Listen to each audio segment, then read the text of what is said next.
Boa noite. Hoje eu gostaria de falar sobre Zoroastro, que foi considerada a primeira religião dualista, da história, o zoroastrismo.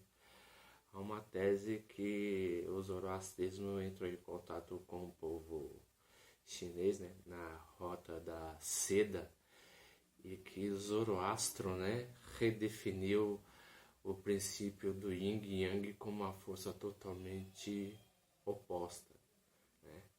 E o interessante é que o zoroastrismo, ele tem os seus antecessores na religião mitraica, e também na religião hindu, porque certas palavras, do sânscrito, do hindi tem uma certa similaridade com a língua farsi. Interessante que o Zoroastro, foi a religião que influenciou, o judaísmo e posteriormente o cristianismo. O judaísmo no período intertestamentário, porque o judaísmo antes do período do exílio babilônico, tinha uma concepção de Deus único, um Deus que é totalmente soberano.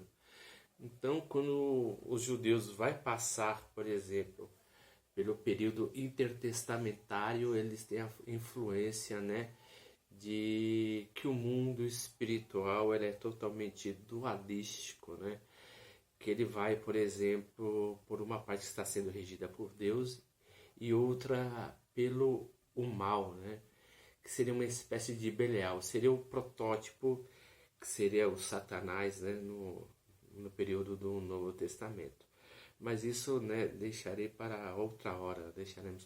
Eu quero falar sobre a religião zoroástrica, Interessante que Zoroastro, ele acreditava, por exemplo, que o mundo, foi criado por um deus chamado Ahura Mazda. Tinha o deus Zurvan, que era o deus do tempo.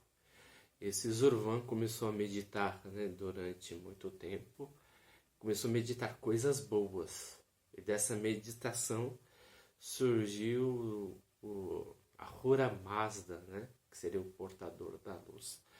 Depois, mais algum tempo, essa divindade começou a meditar e entrou em dúvida. E após a dúvida, criou-se o irmão gêmeo de Ahura Mazda, que seria Ahriman. Interessante que Ahura Mazda é o princípio da luz e Ahriman é o princípio do mal. Então, a partir daí, o universo é taxado em dois universos paralelos. E a primeira religião que ela trabalha o conceito de livre-arbítrio, como conhecemos hoje. Nós temos essa influência persa, na nossa cultura, aliás, uma cultura greco-persa, que a cultura persa influenciou a cultura grega em questão ao arbítrio, e depois de um tempo que influenciou a cultura romana e influenciou o cristianismo até chegar a nós. Mas, por exemplo, se verificarmos a divindade zoroástrica, que era Ahura Mazda e Ahriman, o ser humano ele era deliberado, ele podia escolher qual o Deus que ele gostaria de escolher. Mas o interessante é que cada vez que o ser humano fazia escolha uma determinada divindade ou um determinado adjetivo, vamos dizer assim, o adjetivo escolhia. O ser humano escolhendo Ahura Mazda o escolhia. Se o ser humano caísse novamente, e ficasse em um processo de impasse, de dúvida, ia para o lado de Ahriman. Interessante que Ahriman é o deus da luz e a dúvida seria o fator condicionante, e condicional das trevas, visto que Ahura Mazda ele é o deus da luz e que debaixo dessa luz não há nenhuma confusão. Interessante que Ahura Mazda ele tinha os seus séquitos, que era chamado de Amesha, espentas ou espíritos sagrados, né? A palavra arcanjos e anjos vem da cultura zoroástrica, né? Porque mediante a emanação de Ahura Mazda, como ele somente emanava a luz, né? Então essas luzes que eram características do Ahura Mazda começou a se personificar em anjos, em escala de anjos maiores até as menores. Então na cultura zoroástica existem 8 tipos de emanações. Então tem os Frasassis, né? Tem os Ameshas Espentas e tem outras ramificações, né? Dentro desse conceito dos anjos, né? Interessante que, por exemplo, a palavra Gabriel, né, era de origem tanto zoroástrica como cananeia, né? Porque a palavra Gabro, né, ela vem do persa e El, né? Significa Deus. Então, vemos nas literaturas até mesmo apocalípticas, né, no período intertestamentário, são os primeiros nomes, né, que começam a aparecer até mesmo nos escritos apócrifos, né? Por exemplo, o livro de quarto Esdras, terceiro e quarto Esdras, né? E depois o livro Apocalipse de Enoque. Tá certo que o livro Apocalipse de Enoque está sendo mais influenciado pela cultura grega, né? E o conceito também de Messias nasce com a cultura zoroástrica. No Antigo Testamento, né, na Bíblia hebraica, na Torá, vamos dizer assim, não tinha esse conceito de Messias, né? E isso vai sendo elaborado, né, quando Israel entra no período do exílio. Eu estou colocando, por exemplo, Israel no meio porque a crença que Israel tem hoje em dia, né, a cultura judaica, ela é muito mais zoroástrica, né, do que a cultura antes do período do zoroastrismo, que era totalmente enoteísta, né? Havia um panteão de deuses, do qual El, né, que ele era o Deus supremo.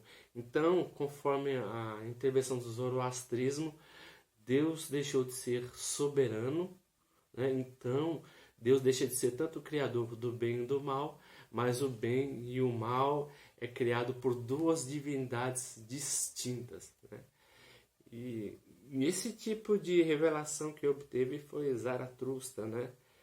Que ele, parado, né, meditando durante um bom tempo, né, ele obteve esse tipo de revelação. Para sabermos mais a respeito, eu tenho 2 livros, né, que falam sobre isso, que é Os Gathas, né, que falam sobre o universo espiritual do zoroastrismo, e o livro Zen de Avesta, né, também que fala sobre a ascensão, né, do zoroastrismo como uma religião da Pérsia, né? Interessante que o cantor Fred Mercury ele era zoroastrista. E o zoroastrismo é interessante que eles adoram fogo, né? Porque o fogo é a personificação de Ahura Mazda e é o fogo que purifica, né? E o fogo ele serve para purificar o ser humano, né? Mediante as escolhas que ele faz, porque o universo ele é totalmente meritocrático. Interessante que quando a pessoa morre, tem uma ponte chamada Civita, né? E, inclusive essa ponte ela é estreita. Então somente as pessoas que serviram a Ahura Mazda passam por essa ponte. E há um caminho largo, né? Que as pessoas caem em trevas, as pessoas que adoram Ahriman, que é o deus do mal, né? Mas é interessante que na religião zoroástrica o bem será justificado no período apocalíptico, quando o bem será vingado da justiça que sofreu, né? O bem, pelo fato de ser bem, ele sofre um certo tipo de injustiça. E no livro e na volta do Messias zoroastriano, né? Ele vai purificar ainda mais, né, as pessoas que morreram e vão ressuscitar as pessoas. As pessoas após morrer vão ressuscitar, suas almas vão ser purificadas, elas serão vestidas de branco e vai ficar no paraíso. Inclusive a palavra paraíso, né, ela vem do persa que significa paraidesa. Então verificamos que tem certas similaridades, né, com o cristianismo, né, principalmente em certas correntes dentro do cristianismo, que seria tanto adventista como testemunho de Jeová, que fala aí que o mundo será purificado pelo povo e os maus serão destruídos. Tem uma passagem até de Apocalipse que fala que Satanás será destruído, mas isso tem até certa influência persa, em que Ahura Mazda, né, ele destruirá Arimã com a espada que sairá da sua boca e junto com o seu séquito, né?